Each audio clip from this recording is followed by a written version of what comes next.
Now we're going to shoot one of the more evil of all the sacred cows. Evil for most people. Get out of debt. And a lot of people are saying, cut up your credit cards. I think that's really ridiculous because the credit card is not the problem. In fact, I love my credit cards.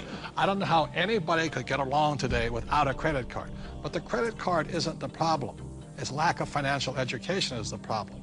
The entire currency supply, all of the dollars in existence, require debt. You can't have a dollar without debt. A dollar is just an IOU. It's borrowed into existence either by the government creating a bond which promises to pay interest, you've got to pay out of future taxes, or people create currency by taking out a loan at the bank, fractional reserve lending. Every month there's a payment due on those dollars that you created. Right, and this credit card is a fast way of creating money because there's really no money in this card.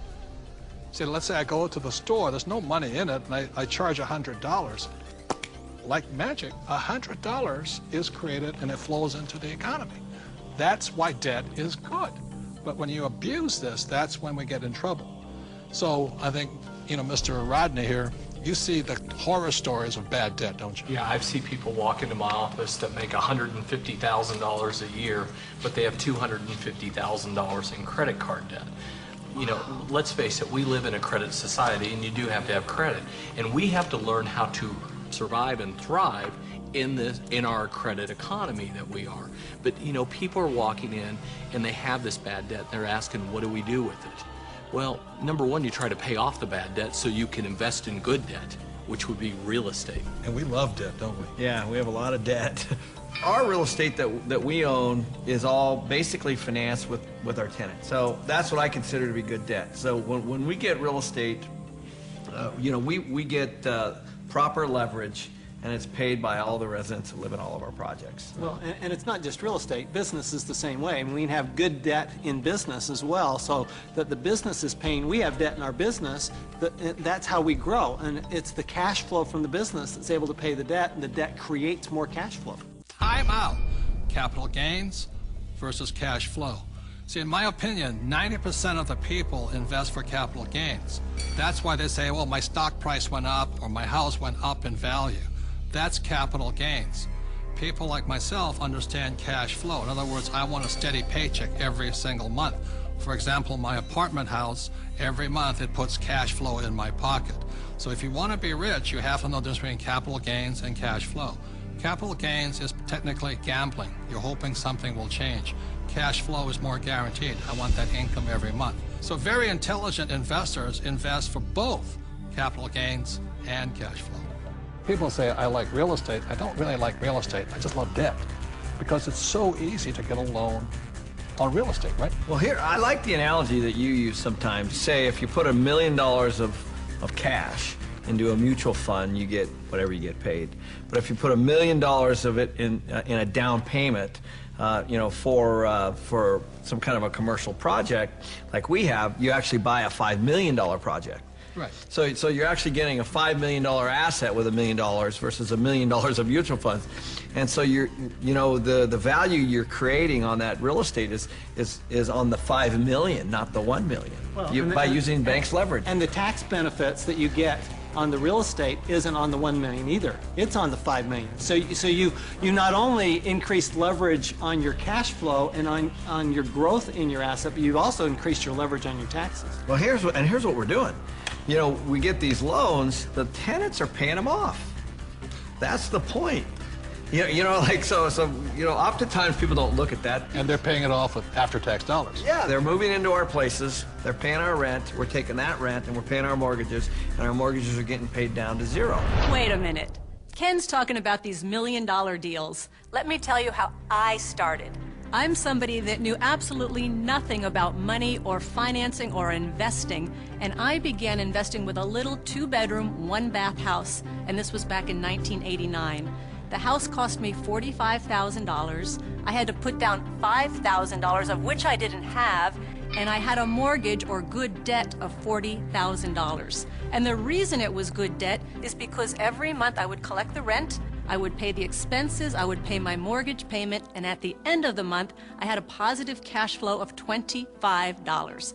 Now, It wasn't a lot, but it was a start. And from there I learned, and I did my next investment and my next investment. So it was good debt because that debt put money in my pocket every single month. Just if people understood that there is such a thing as good debt, because I don't know how many people I talk to, but when I talk about debt, oh man, debt is the dirtiest word in the world. That's the four-letter word, debt. Because they're not educated, no, that's why. And people are raised, and I was raised to get out of debt. You see, this is the thing. You go to a bank, and the banker will sell you mutual funds. But ask them if they will loan you money to buy those mutual funds. The answer is no. But if we go in and we say, we want to buy real estate, oh, how much do you want? It's because there's collateral. Yes. They actually have something physical. That's it. Yeah, they'll sell you mutual funds, but they won't lend you money on mutual funds. That should tell you something. That should be a quick indicator. Dear God, what are you trying to tell me? You know, and the other part about it is, too, is that borrowed money for real estate, is that after tax, pre-tax, or no tax? It's no tax. Anytime you're borrowing money, there's no tax on that money. You can use that cash. It's not taxable at all. So if somebody wants to borrow $1 million or save $1 million, it'll probably take them $2 million to save the million because tax is going to take 50% of it. Right. But I just go straight in and borrow $1 million, which they give us. It's great money. I love my banker. I'm not saying bankers are bad. They're fabulous because they give us the money. All they want is their interest. We keep all the appreciation, depreciation, amortization. We keep all of it. They're the best partners of all. So I'm not anti-bank and I'm not anti-debt. I'm anti-lack of financial education because there's good debt and there's bad debt. Your rich dad was a tough mentor.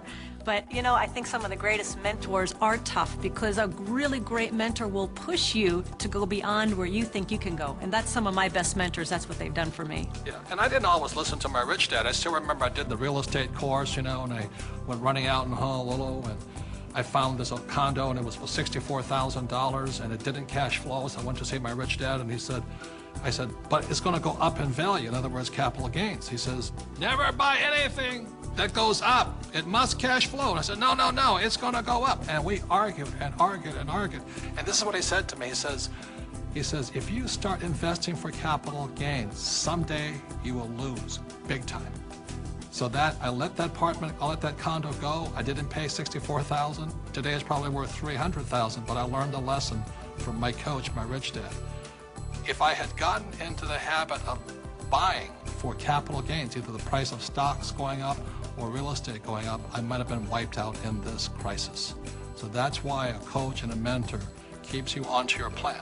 And helps you create and develop very, very good financial habits. Because if you have poor financial habits as you're in your personal life, you're going to take those into your investment life. So one of the most important things is they will help you develop great financial habits. Because when markets go up, greed sets in, and greed makes people stupid.